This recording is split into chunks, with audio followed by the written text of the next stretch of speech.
Oi, pessoal. Sou o professor Josimar Silva. Nós vamos dar continuidade à nossa aula de triângulo de Pascal e binômio de Newton. Na última aula, nós vimos o teorema das colunas e fizemos a demonstração desse teorema, né? Nessa aula agora, a gente vai fazer aplicações, a gente vai usar o teorema das colunas, que, aliás, é muito aplicável, tá? Tem umas aplicações muito interessantes, principalmente envolvendo somas.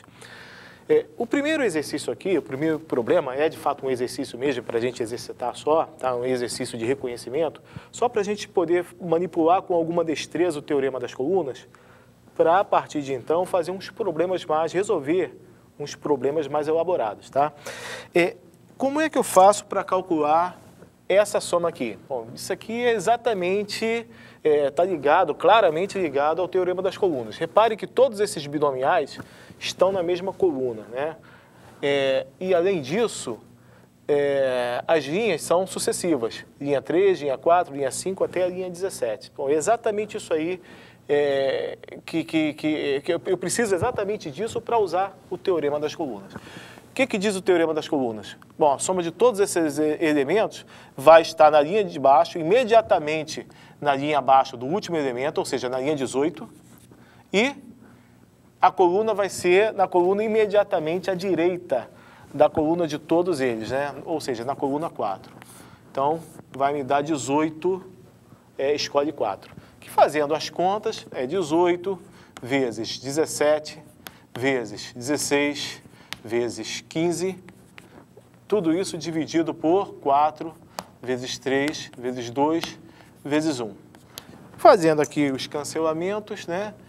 6 com 18 dá 3, 4 com 16 dá 4, e eu fico com 3 vezes 17 vezes 4 vezes 15, 51 vezes 60, dá 3.060. Então, fiz o cálculo aplicando o teorema das colunas. Agora nós vamos ver o item B, que é um item mais complicado, mais rebuscado, né?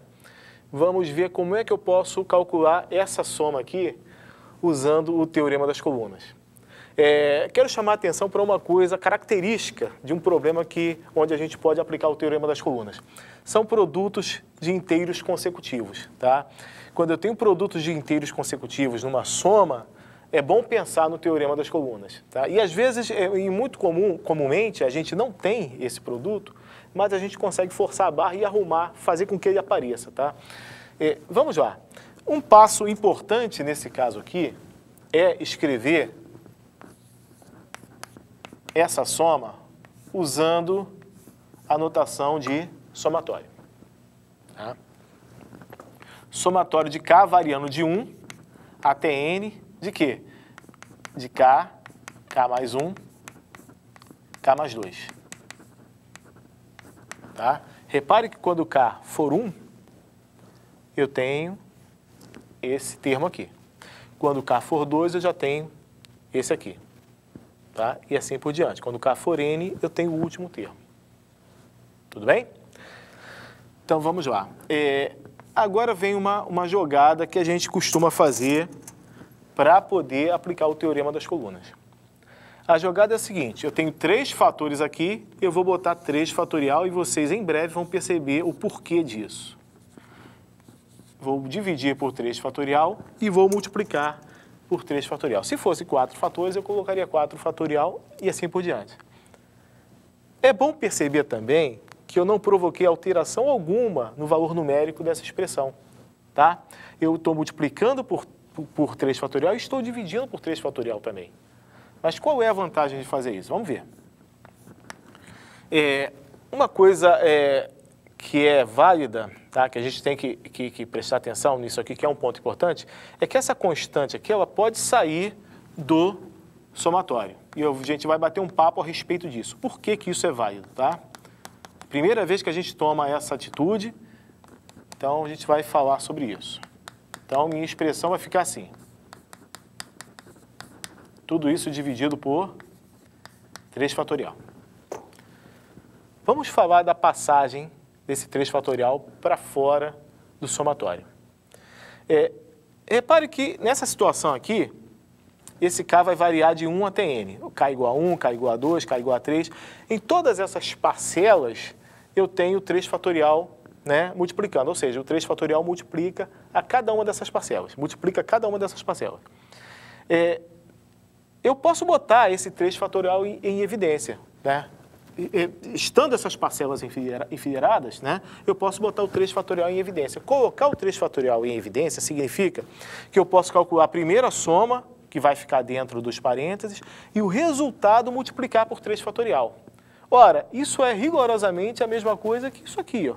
Eu primeiro calculo a soma das parcelinhas, sem o 3 fatorial, e no final, o resultado disso, eu multiplico por 3 fatorial. Bom, então passar o 3 fatorial para fora é equivalente a colocar o 3 fatorial em evidência depois de abrir esse somatório. Tá? Então a gente já entendeu isso. Se a gente entendeu isso, a gente vai adiante. Tá? Então eu vou reescrever o que eu tenho ali com uma pequena alteração, uma alteração que vocês não vão estranhar essa alteração, tá? Porque já é natural para a gente que isso aqui, ó, tá? É K mais 2, escolhe 3. É K mais 2 vezes o antecessor dele, que é K mais 1, vezes o antecessor dele, que é K. Tudo isso dividido por 3 fatorial, né? Para desfazer as permutações indevidas, né? Desfazer o ordenamento que não deve existir. Tá legal? Divido por 3 fatorial. Como nós fizemos no item A aqui com 4, né? 4 fatorial. Ok, tudo bem. A gente está aqui, ó, 3 fatorial vezes esse somatório. Isso aqui é a mesma coisa que 3 fatorial, tá? Vou abrir o somatório agora. Vamos abrir o somatório. Para K igual a 1, eu tenho... Deixa eu só... Uma coisa mais organizada aqui, vocês estão mais acostumados com colchetes, né? Para K igual a 1, eu tenho 3, escolhe 3. Para K igual a 2, eu tenho 4, escolhe 3. Para K igual a 3, eu tenho 5, escolhe 3, e assim por diante. Até o último elemento é N, que vai ser N mais 2, escolhe 3, né? Opa, deixa eu consertar aqui. N mais 2, escolhe 3. Vou fechar aqui os colchetes. Bom, isso aqui tem a cara desse item A, né? Eu posso aplicar o teorema das colunas. Todo mundo na mesma coluna, tá? Os numeradores são números consecutivos, né? São sucessivos. Então, eu vou fazer o seguinte, 3 fatorial vezes, aplicando o teorema das colunas, o que diz o teorema das colunas? Soma uma unidade na linha e soma uma unidade na coluna. Pronto, está aí. Está resolvido o meu problema. Posso até fazer umas contas aqui, né? 3 fatorial é 6. Posso abrir esse binomial. 4 fatores, né? N mais 3, vezes N mais 1, N mais 2, que é o antecessor dele, vezes N mais 1, e finalmente vezes N. Tudo isso dividido por 4 fatorial, que é 4 vezes 3 vezes 2. Acontece que 6 pode cancelar com 6, e o meu resultado é N mais 3, vezes N mais 2, vezes N mais 1, vezes N. Tudo isso dividido por 4. É claro que o resultado tinha que ser em função de N, né? Afinal de contas, é evidente que esse valor aqui, essa soma, vai depender do valor de N, né? Então, nós conseguimos calcular essa soma. Só para a gente conferir, tá? Aliás, não chega a ser uma conferência, mas só para a gente dar uma olhada como é que a coisa funciona, para ficar mais claro. Se eu fizer N igual a 2, eu passo a ter somente essa soma aqui, esses dois termos aqui, né? Que eu sei que vale quanto? 2 vezes 3, 6 e 24. 6 mais 24 dá 30. Vamos colocar o N igual a 2 aqui só para a gente ver. 2 mais 3 dá 5. 2 mais 2 dá 4, mais vezes 3, vezes 2, tudo isso dividido por 4.